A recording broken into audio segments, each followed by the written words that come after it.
After my actor-turned-heartthrob boyfriend cheated on me with a rising starlet, I decisively broke up with him and got together with my arch-rival. When received his best award, officially cementing his place as one of the top 3 powerhouses in the entertainment industry, he immediately announced his relationship with starlet Chloe. Fans and casual observers alike praised him, saying he wasn't just a great actor but also a man of impeccable character. Only I, his secret girlfriend of 3 years, ended up being unceremoniously dumped. I scoffed derisively, then turned and made a call. The next time we met, I was arm in arm with his superior, looking at a desperately pleading Ryan with disdain, a cold smile playing on my lips. On the television screen, Ryan's eyes were filled with a loving smile as he gazed tenderly at Chloe, the popular rising star. The warmth I'd nurtured all afternoon felt as though a bucket of cold water had been thrown over it, leaving only a lingering mist in the air. Chloe's shy, smiling expression on screen seemed to mock my 3 years of hard work and constant effort for Ryan, as if everything I had done had merely paved the way for her. I sat alone on the living room chair, the dinner on the table long since grown cold in the chilly air. In the chat window on my phone screen, the last message was one I had sent Ryan half an hour ago. "Text me when you're on your way back, and I'll warm up dinner." It was followed by an emoji of me kissing his cheek.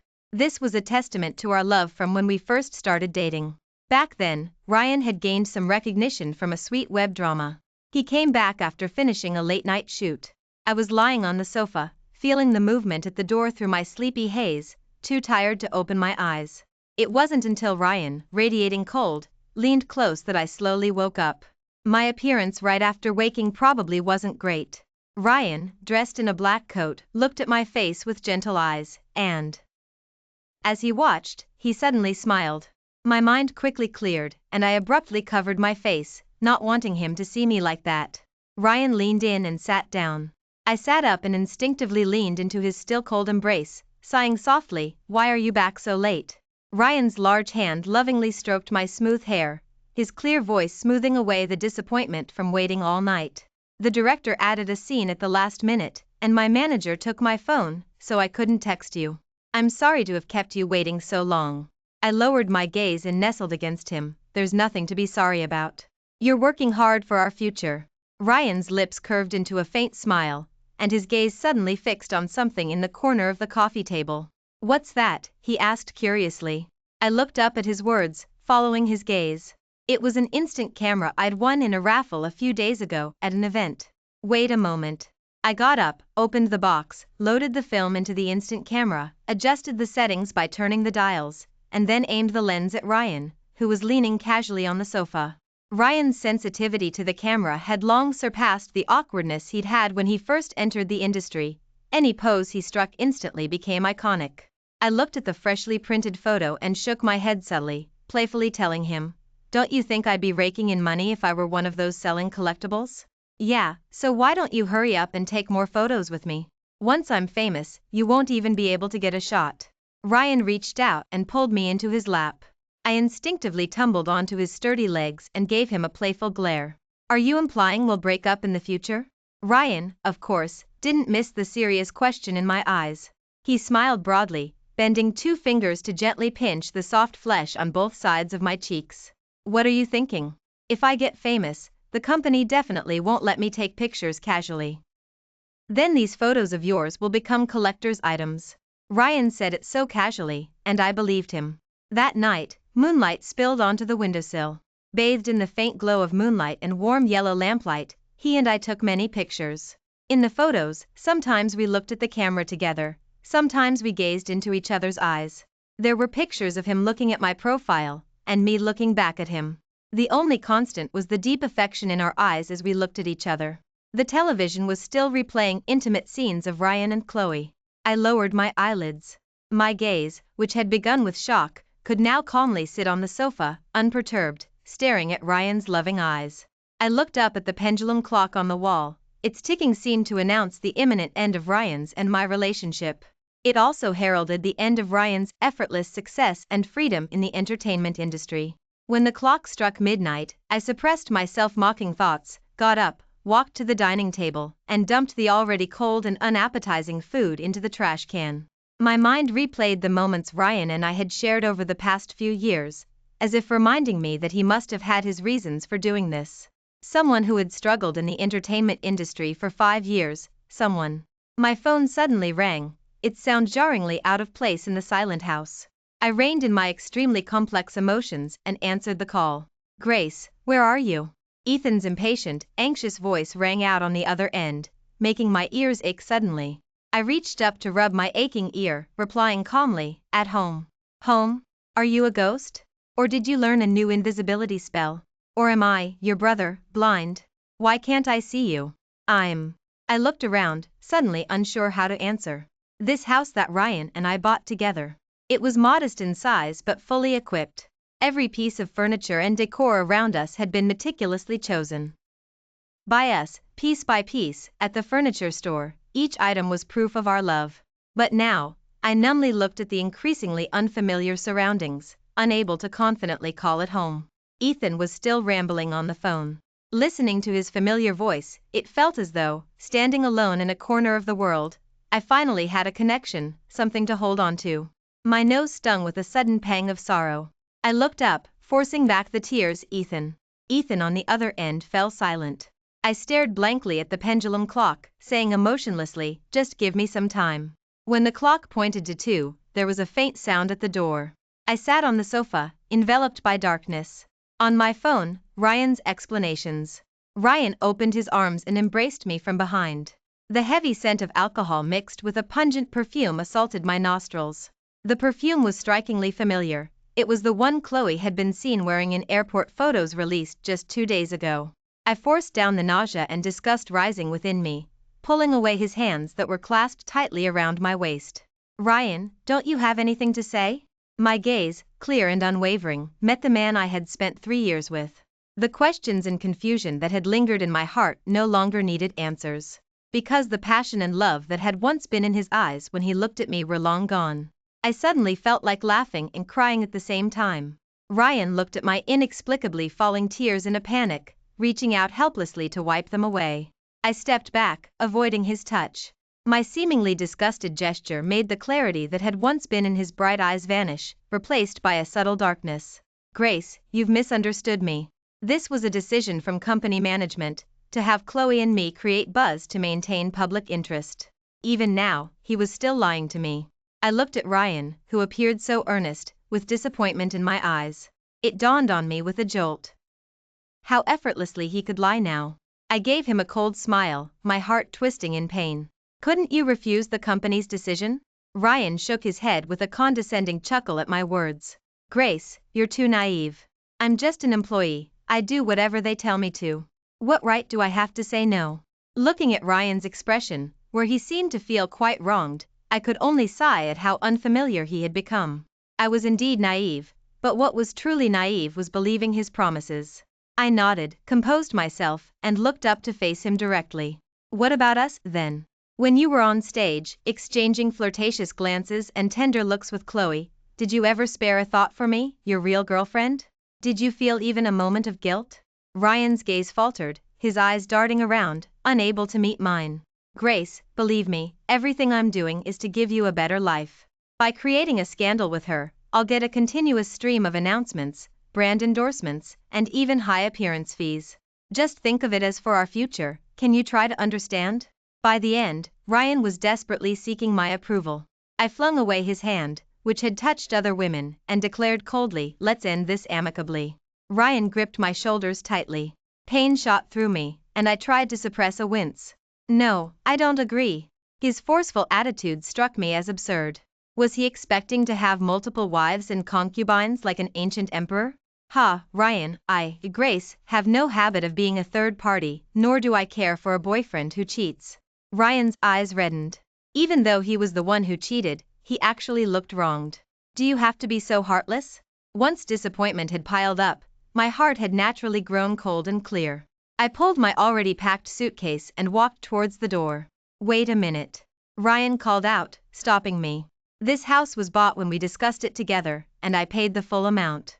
Since we're breaking up, return your share first. I scoffed derisively, picked up my phone, and made a Venmo transfer for 1 million. Consider the extra as my payment for peace. Ethan, do me a favor. Ethan hummed softly on the other end, his voice rippling with amusement. Tell me, what do you want to do to Ryan?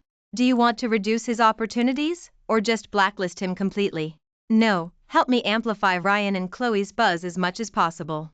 Ryan wants to climb over me to become a top figure, but I wonder if he can handle the consequences. He brazenly pushed all the responsibility onto the company. But what he didn't know was that the executive director responsible for the company was my brother, Ethan. Every step Ryan took over the years was steady. Beyond his own diligent and tireless work, my brother's influence was also subtly at play behind the scenes. Many detours he avoided for no apparent reason were also due to my brother's selfless help in the shadows.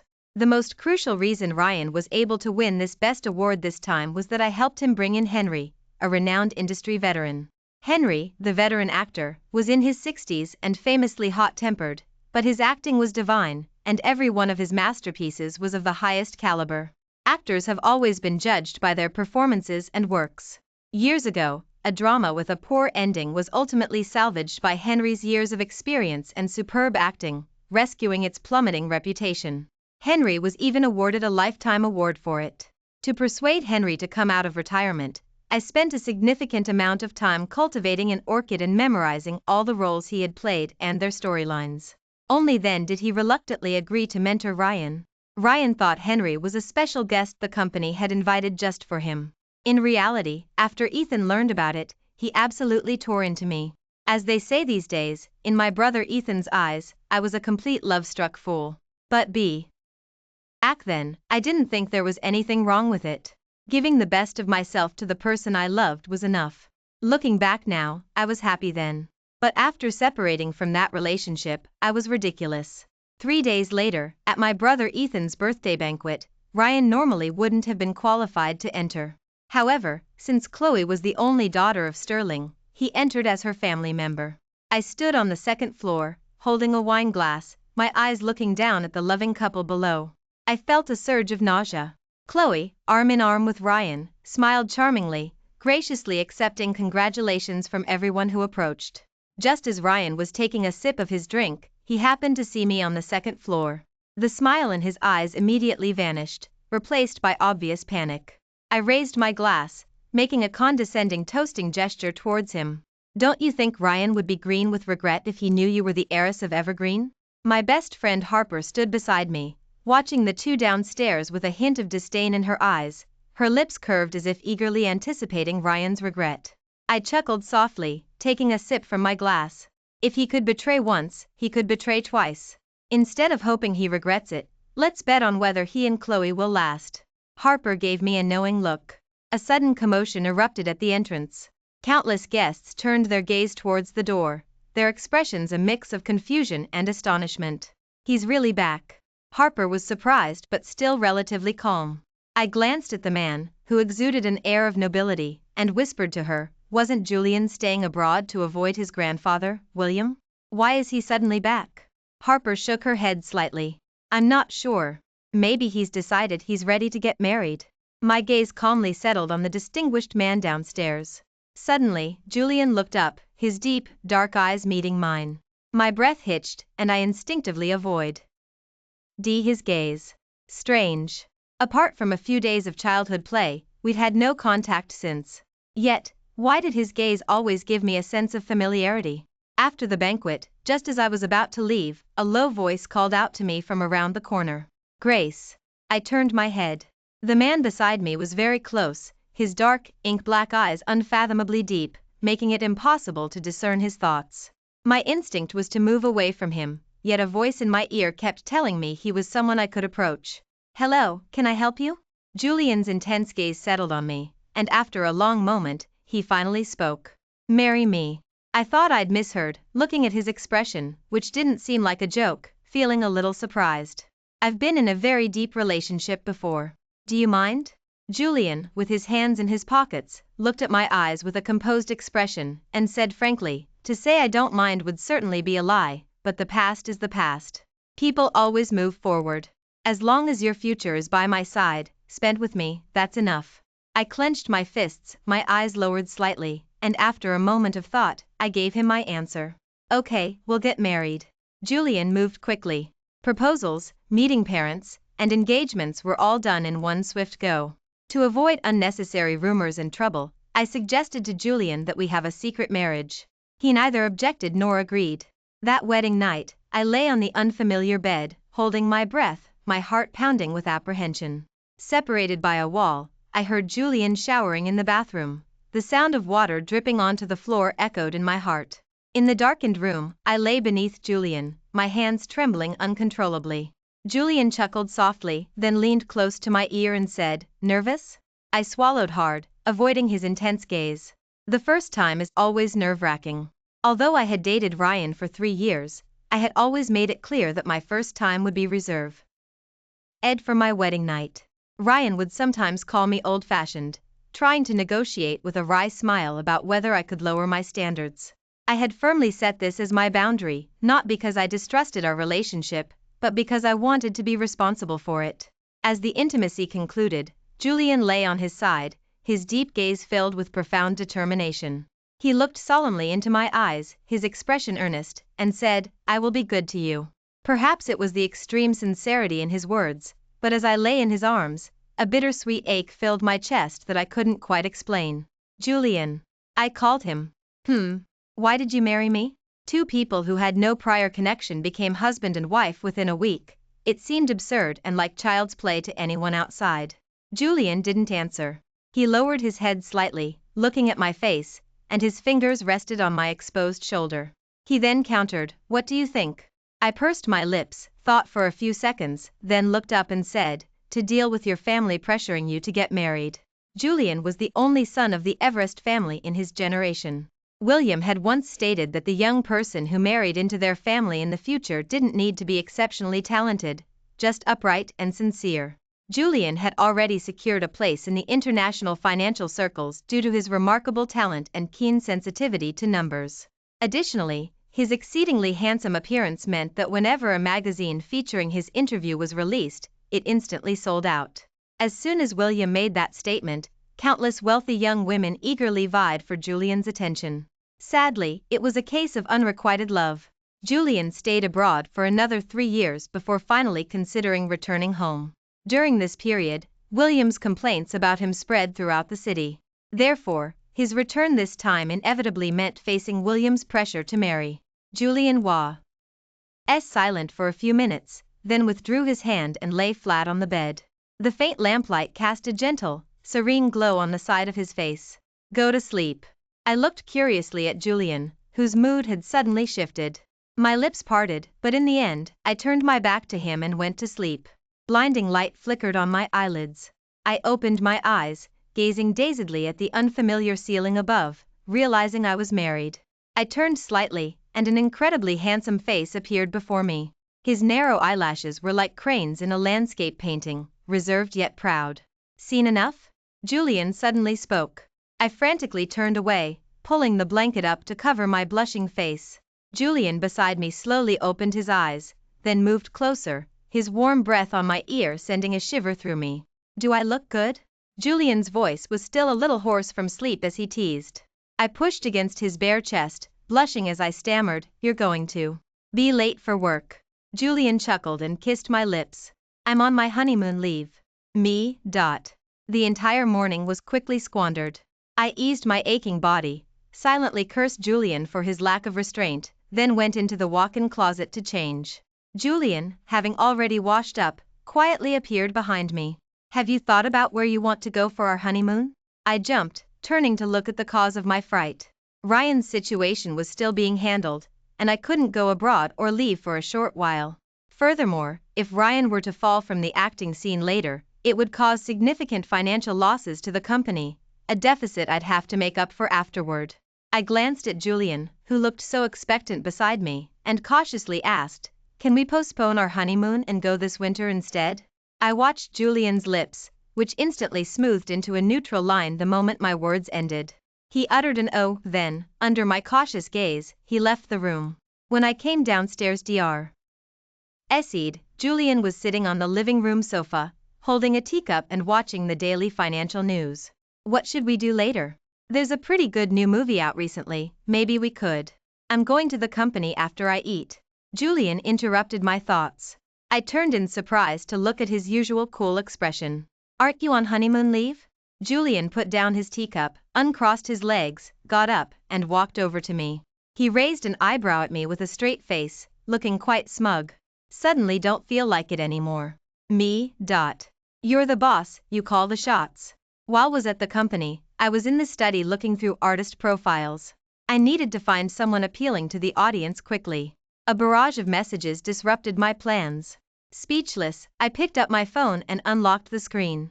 Julian had no idea what had gotten into him, sending one emotional video after another. Julian, the couples, Julian, what means to be a couple, Julian, a woman's greatest is the right. I sent 3 question marks in reply. Julian replied instantly. A husband at work, if he can receive his wife's care when he's tired, will be the happiest man in this universe. Reading his message, I felt a sense of helplessness online for the first time. Me, I'll Venmo you money. Julian, is it money I'm lacking? What I'm lacking is your care. Me.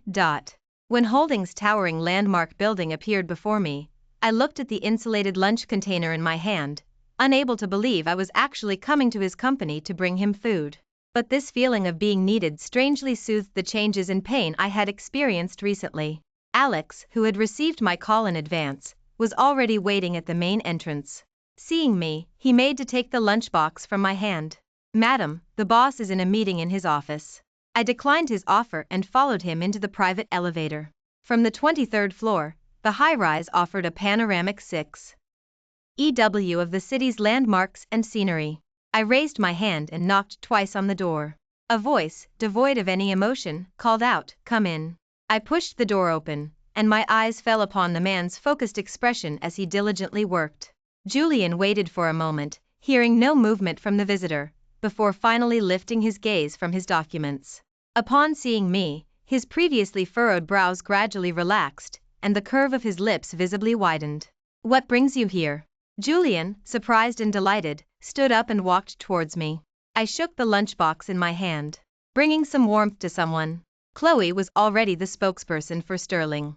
Ryan's public announcement of their relationship, coming just as he was promoted to best, undoubtedly brought immense buzz and attention to Sterling. Immediately, Sterling's sales soared, reaching their peak. In a short period, it surpassed long-established cosmetic brands that had been in the industry for a century, becoming this quarter's sales champion. I leaned back lazily on the sofa and casually turned on the television in front of me. With a quick flick, the screen showed a special interview about Ryan on a movie channel. On screen, Ryan was dressed in a black suit, his hair neatly styled, looking every bit like a seasoned artist. The reporter asked him how he viewed the male protagonist Ju's feelings for the female protagonist in the movie. He nodded, then lowered his gaze for a moment in thought, and with a serious expression, he spoke eloquently to the camera. "Actually, when I was portraying the character Ju, I was very fond of his emotional arc. Ju is someone who doesn't outwardly express his emotions much. He has always been chasing her, and it wasn't until he saw the female lead on the brink of death for his sake that he dared to open his heart and tell her. At his core, he's extremely slow to grasp emotions, insecure, even timid. This is precisely contrary to his brave and adventurous personality when navigating the world. So, I feel that Ju is different when he's with her, he can display multiple emotions." The reporter smiled, clearly amused, and asked, "So, Mr. Ryan, how do you view relationships in your real life?" Ryan turned to the camera, his expression one of a man deeply in love, prompting fans watching the interview to exclaim they were shipping hard. I idly twirled my phone in one hand, waiting for Ryan's next answer. "In real life, I find myself quite similar to Ju. I can be timid and hesitant when facing someone I love." Ryan paused, then continued, "What differs between him and me is that I'm sensitive in love. I won't wait until I lose someone to understand my true feelings. I believe that if 2 people are mutually interested, I'm willing to be the one to make the first move." The reporter nodded with a smile. "So, Mr. Ryan, in real life, you're someone who accommodates your significant other, correct?" Ryan replied, "I wouldn't say accommodate. She's my love, and she's her own person, she has her own thoughts." One interview alone put Ryan in the top 10 trending topics. Ryan on Ju. Ryan's views on love. Chloe. I scrolled through my phone, seeing fans in the comments praising Ryan to high heaven, as if he could do no wrong. With just an interview where he spoke, Fans elevated it to represent a man's respect for women, and Ryan's broad-mindedness toward his partner. I looked at the managed comments by fans. Every line exuded joy at having chosen the right idol. But the person they loved so earnestly actually didn't deserve their genuine affection. I lowered my eyes, my thoughts a whirlwind. Thinking about the impending downfall of their idol's grand image, I felt a strange sense of melancholy. Suddenly, the reporter's voice on the television screen abruptly cut off, followed by a standard announcer's voice. Now, let's turn to today's financial news. I looked up in astonishment, my gaze falling on the remote control beside me. Just as a sound reached my left ear, I turned my head to see Julian in a light-colored sweater paired with matching trousers, holding a cup in one hand and slipping his phone into his pants pocket with the other. His footsteps clicked softly on the wooden stairs, each sound echoing through the spacious living room. Seeing the movie channel switch to the financial news, I instinctively shifted to the single armchair nearby, giving Julian an unobstructed view, and continued to scroll through Ryan's trending topics on my phone. Although it was only autumn, I couldn't help but feel a chilling aura swirling ominously behind me, causing me to inexplicably shiver. The frigid air around me was impossible to ignore. Just as I turned to talk to Julian, he coldly turned and headed to the dining room. I couldn't help but chuckle wryly. My phone rang, and Ethan's name flashed on the screen. "I say, Princess, it's been this long, aren't you ready to close the net?" I glanced at the news in front of me and said gravely, "Just a little longer." Ethan chuckled on the other end. "But..." Ethan's tone changed, a hint of teasing in his voice. "I'm making money, but Julian lost his reigning champion title, and with such a huge loss, isn't he angry?" I cleared my throat guiltily and replied without batting an eye, "Given his financial power, this loss is just a fraction of his annual profits. Besides, since I married him, what's mine is his, and any money the Shin family makes will eventually return to his pockets." By the end, my confidence grew, and I straightened my back considerably. "Oh, great. It hasn't been long, and you're already siding with him." After hanging up, I picked up the teacup in front of me, ready to go upstairs, but I turned around and was startled by the man standing behind me. "How did you get here without making a sound?" Julian's lips curved into a faint smile.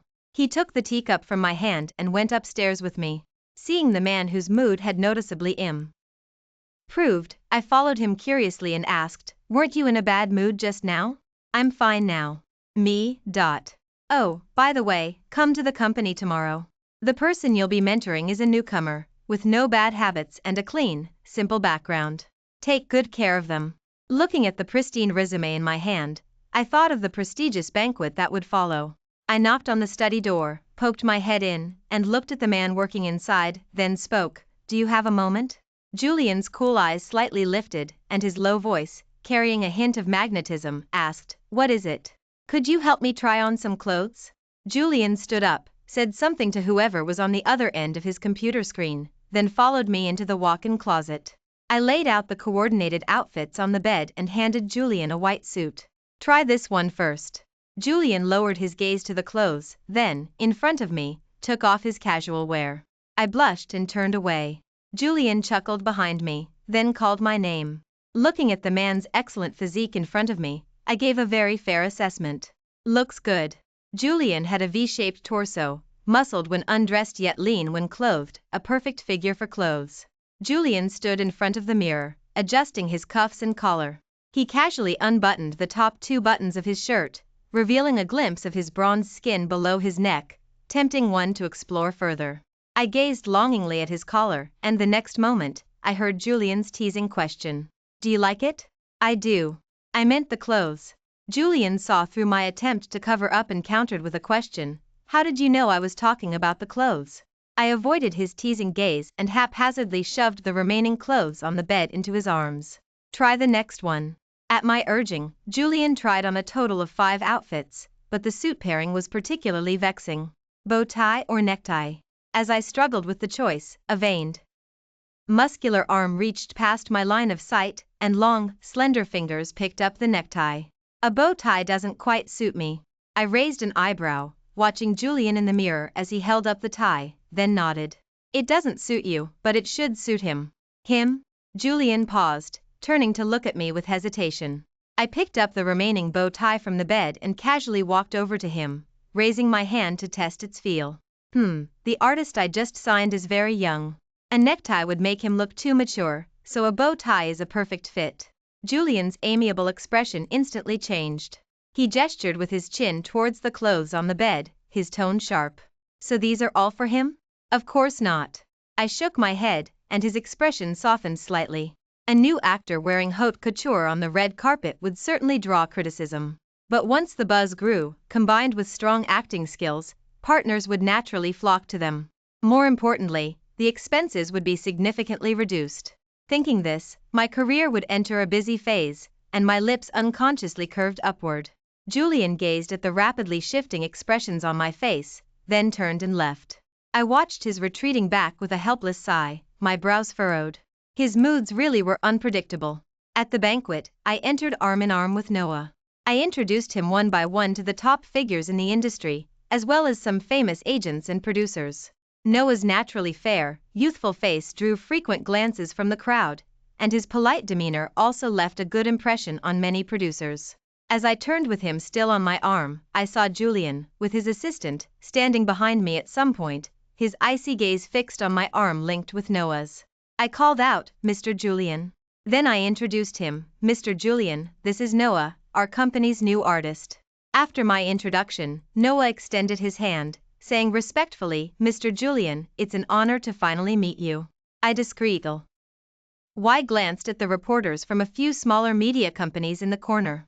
The thought that photos of Julian and me shaking hands would spread across the entire internet by tomorrow brought an irrepressible smile to my lips. I looked at Julian in front of me with anticipation in my eyes, giving him a knowing look. He understood, looked at the outstretched hand, and, under my gaze, reluctantly shook it before walking past me towards the center of the banquet hall. I showed Noah around, helping him understand the current market and the main production trends. When he went off to socialize on his own, I got up and headed towards the restroom. Just as I reached the corner, a brief gust of wind ruffled my hair. Before I could even react, an arm possessively wrapped around my waist, and with a swift turn, I was pulled into the darkness. MMMPH. Faint neon light filtered through the loosely drawn curtains, falling onto the wooden floor, barely enough to make out the man's profile. A familiar face and scent enveloped me. "Julian, what are you doing?" The man remained silent, his gaze lingering on my face. Suddenly, his lips swiftly descended. The warm touch and tentative lick of his thin lips left me stunned. Julian managed to glance up at my wide eyes, a hint of amusement in them. "Close your eyes." As words fell, I obediently closed my eyes. "Grace." His jaw rested on my shoulder, his cheek slightly turned, his lips close to my ear as he called my name.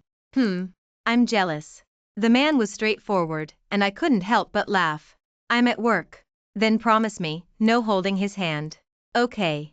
Julian's furrowed brow slowly smoothed. Suddenly remembering something, he casually remarked, "He's not as good looking as me." I thought he was comparing looks, so playing along deferentially, I said, "You're handsome, you're the best looking." Under satisfied gaze, I fled in embarrassment. Even after 2 glasses of water, the heat in my face wouldn't subside. "Grace, A. Were you feeling unwell?" Noah, who had stepped down from the main stage, asked with concern. I shook my head, denying it. "No, I'm fine." "Your face is so red, do you have a fever?" His searching gaze lingered on my face, with uncontrollable worry in his eyes. I glanced at Julian, who was emerging from around the corner. The triumphant look he'd worn earlier was long gone. I glared at him. "Maybe it's just too hot." My phone vibrated in my pocket. It was a message from Julian. "Julian, let's go home together later." Julian and Noah's handshake made the entertainment headlines the next day. Julian was a prominent figure in the financial news, which immediately brought Noah into the public eye. With a bang, a continuous clamor erupted outside. I followed the sound out, seeing 2 or 3 groups gathered at the stairwell, peering upwards. I walked over and looked up. The tightly closed glass door was shaking repeatedly. "What happened?" A colleague leaned in, glancing upstairs. "I heard Ryan couldn't stand the company's arrangements and was arguing to terminate his contract." Upon hearing this, my heart secretly rejoiced. I had just been worrying about the high remuneration for terminating Ryan's contract, but unexpectedly, it all fell into place effortlessly. Soon after, Ryan walked out of the office door, visibly pleased. The colleagues gathered downstairs scattered, leaving me standing alone. Ryan saw me, his eyebrows raising in confusion. He quickly strode down. "Why are you here?" I rolled my eyes at him, annoyed. "Working." I sat in my office, looking at the cast list for the newly announced major production. Ryan was the lead actor, with Chloe right behind him. I understood why he was so eager to terminate his contract. He had taken on a project without authorization. As soon as the promotion was out, Sterling quickly launched an advertisement for a new product. It was a couple's edition, specifically highlighting Henry's title as a top actor. In the photos, he too were shamelessly intimate, their gazes at each other filled with the sweetness of being in love. I watched this drama unfold, knowing it was about to end, and dialed a gossip site. A piece of news titled, "Ryan," quickly grabbed the top trending spot within minutes. The gossip site simply stated that Ryan had been ambiguously involved with his current girlfriend while still having another girlfriend, raising questions about his character. The comment section was polarized. "My idol is really famous now, even getting blacklisted trending topics. Enjoy the gossip, but don't believe everything you hear. Looking forward to my idol's upcoming film project. Has another team started a smear campaign? If you're so jealous of my idol, just say it directly. What kind of person hides behind the scenes? LOL, real bombshells never come with a warning. A woman's sixth sense tells me this is true." How to put it? My impression of him has never been good. Half an hour passed, and his studio still hasn't released a statement. I glanced at the lingering buzz that wouldn't die down and, satisfied, went to discuss a collaboration with Noah. "Agent, your methods are brilliant, bringing down a thriving company in one fell swoop." I bid farewell to the collaborator and asked in return, "What are you talking about? What company?" Harper was excitedly talking on the other end. I opened the trending topics and saw the blazing entry. Sterling's cosmetics were found by the regulatory agency to contain a large amount of hydroquinone, a harmful ingredient that threatens skin. Due to hydroquinone's extremely powerful whitening effect, Sterling's cosmetics had received many customer reviews. Sterling's response stated that the hydroquinone content in the product did not exceed 0.02% and would not threaten customers' skin. But before this, the FDA had already explicitly prohibited the presence of hydroquinone in cosmetics. Sterling knowingly broke the law and was severely punished, with its legal representative's business license revoked and a double fine imposed. Suddenly, all employees were laid off collectively, and Sterling was thrust into the spotlight. Ryan, without releasing a statement, terminated his labor contract with Sterling in advance. Fans spread the word that Sterling's individual actions had nothing to do with Ryan. Chloe was subsequently trending, and passers-by who had bought the products condemned her immoral behavior towards fans and customers. There were also die-hard fans in the comment section defending her, saying she was just an endorser, and the company's actions had nothing to do with her. But how could one's own family business truly wash its hands clean? One couldn't just cut ties and be disloyal to their family. As public outcry grew more fervent, products endorsed by her successively terminated contracts, and Chloe's reputation was utterly trampled. A sound came from the study upstairs. I looked up and saw Julian coming downstairs with a teacup as usual, and the doubt in my eyes immediately found its answer. To quietly dismantle a well-established company in the industry, no one else would have such power and means but him. I held up the screen of my phone towards him. "Was the Sterling family's matter you're doing?" He glanced at it, calmer than calm. "Yes." I stepped towards him, my heart full of emotion but unsure how to speak. 1,000 words condensed into a simple thank you. Julian reached out his large hand, grasped my waist, and gently pulled me, and I instantly fell into his embrace. His gentle eyes looked into mine, and he whispered, "Don't thank me.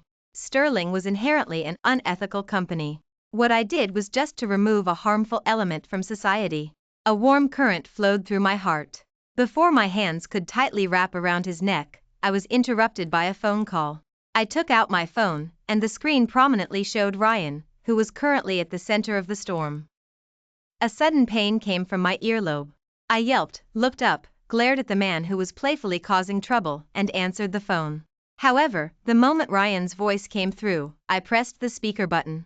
"Grace, you were the one who leaked it, right?" I feigned not understanding. "What are you talking about? I don't understand." "Grace, don't play innocent with me. You know what you did. I advise you to quickly have someone delete it, or destroying you with my current power won't be a problem. I was quite speechless at Ryan's brashness. Just as I was about to retort, the man beside me first grew impatient. Annoying. As spoke, Ryan on the other end instantly fell silent. Grace, do you have a man next to you? Before I could speak, my lips were forcefully sealed by the man. I whimpered twice, my weak hands pressing against his firm chest in a show of feigned resistance. Ryan was still loudly yelling on the other end. Julian frowned and, with a mischievous intent, bit down hard on my lip. I winced and let out a soft Julian's eyes, filled with desire, held an unconcealable smile. The call was instantly hung up. Under my gaze, Julian placed his large hand under my knees, scooped me up in a princess carry, and carried me out of the living room, heading towards the bedroom upstairs. Ryan's team remained silent regarding the cheating incident, planning to let time quietly dissolve what seemed like groundless rumors. Sitting at the desk in the study, I took a deep breath and opened my computer. In my personal account, I recounted my past with Ryan in detail. Undoubtedly, Ryan received strong criticism and condemnation this time. Ryan's newly established image as a strong actor crumbled. The comments were quickly overrun by fans and netizens. You're so foolish. You have looks, talent, and awards, why are you digging your own grave? The speed of celebrity downfalls in the entertainment industry is faster than updates. Bad news, my idol had a due. One fall. Good news, I found a replacement. Soon, netizens dug up my true identity, revealing me as the heiress of Evergreen. Now not only did people mock him, but they also ridiculed his poor judgment. Julian was so angered that he registered an Twitter account overnight and posted 2 messages claiming his territory. Julian, married at Grace. The second post had no text, only a wedding photo with personal details obscured. In the photo, he and I were looking gently at the camera, a picture of serene happiness. With the boss himself stepping in, Everest PR department quickly retweeted his post and held a giveaway in the comment section. I leaned against Julian's embrace, one hand holding his hand resting on my waist, the other clicking on the giveaway link. Ryan's career underwent a drastic change overnight. Evergreen announced that it had terminated its labor contract with Ryan. The film project he had just secured was also replaced by the director and producers with Noah, who was under my management. Due to the massive impact of Ryan's cheating scandal, Noah's temporary rescue received a surge of attention from the public, creating an unexpected wave of popularity. Later, I heard that Chloe couldn't stand the changes in her family and went abroad with her savings, with no intention of returning anytime soon. Ryan lost the protection of the company and the influence of the Sterling family, becoming a forgotten stranger. After this matter was resolved, Julian took me back to his old home in Riverbend. The familiar courtyard was blanketed in autumnal leaves, and the steps leading to the door were covered with a golden carpet of fallen foliage, yet there was no hint of decay. George, Julian's grandfather, had received the news and had been looking out the door since early morning. When we arrived, his butler was urging him to return to the hall to rest. George pulled his reading glasses from the butler's hand and put them on skillfully. His wrinkled hands aimed forward to tightly grasp Julian's hand, his eyes glistening with tears. You finally came back, kid. Julian exchanged a few pleasantries, then put his arm around my waist, pulling me close to him, and said to George, this is Grace, your granddaughter-in-law. His words were filled with barely concealed pride and joy. I stood demurely by his side and obediently said, George. George looked at me and said good several times. The living room had typical Eastern-inspired decor. The wooden sofa was padded with soft cushions, and a go board was placed on the main table. Black and white pieces, symbolizing the interplay of opposites. I looked at the chessboard before me, a sense of familiarity washing over me. I felt like I had experienced this scene before. In the garden behind, there was an old swing. I pulled Julian's hand and went to sit on it. Julian stood behind me, pushing me into the air. I swung my legs, looking at the lily pond in front, and a forgotten memory slowly surfaced in my mind. I remembered now. As a child, when my parents were doing business in Riverbend, I stayed at an uncle's house nearby. But after many years without seeing them, I gradually forgot that memory. There was also a very handsome older boy who often played with me back then. My feet suddenly touched the ground. Julian embraced me from behind and softly said, "Are you done playing?" A wave of sourness welled up in my nose. I suppressed my emotions, turned my head to look at his profile, and called out, "Julian." Julian's usually calm expression uncharacteristically paused. Then he sighed, a mixture of helplessness and affection. "Finally remembered?" I nodded. Julian kissed my earlobe. "I still remember there was a little girl with pigtails who sweetly, in a childish voice, said she would marry me when she grew up." Past events clearly resurfaced in my mind. It was a story that happened many years ago, yet at this moment, it came full circle. The detours I'd taken had ally led me back on the right path. Fate truly works in mysterious ways. It was just a childhood jest, but looking at Julian's face and seeing it overlap with the boy from my childhood, my eyes welled up. "I'm sorry, I broke my promise." Julian pulled me forcefully into his arms, his tone playfully arrogant. "I forgive you, but you have to treat me better from now on." I leaned into his warm embrace, quietly shedding tears, my voice firm and solemn. "Okay, I will."